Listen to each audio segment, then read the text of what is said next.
বরকতের 10টি চাবি। তার ভিতরে 1 নম্বরের চাবি হলো বরকতের ঈমান এবং তাকওয়া। বরকতের 2 নম্বর চাবি হলো যে কোনো কাজের শুরুতে বিসমিল্লাহ বলা। 3 নম্বর বরকতের চাবি হলো ভাই কোরআনে কারিমের সাথে সম্পৃক্ততা বাড়ানো। বরকতের 4 নম্বর যে চাবি আছে সেটা হলো ভাই সাদাকা করা, দান করা। নাম্বার 5 বরকতের 5 নম্বর চাবি হলো ভাই আত্মীয় স্বজনের সাথে সম্পর্ক ভালো রাখা। এটা বহুল পরীক্ষিত একটি আমল ভাই। নাম্বার 6 বরকতের 6 নম্বর চাবি হলো ভাই সকালবেলায় ভোরে ভোরে কাজে যাওয়া।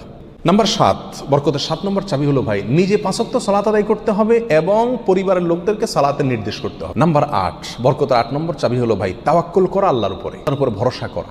বরকতের জন্য 9 নম্বর আমল হলো বেশি বেশি ইস্তেগফার করা। কি করা ভাই? ইস্তেগফার করা। কিছু না পারেন শুধু আস্তাগফিরুল্লাহ পড়া। 10 নম্বর বরকতের চাবি হলো ভাই পরিপূর্ণ সালামের ব্যাপক পরিমাণে প্রচলন ঘটাতে হবে, দিতে হবে। সালামের পরিপূর্ণ রূপ হলো আসসালামু আলাইকুম ওয়া রাহমাতুল্লাহি ওয়া বারাকাতুহু।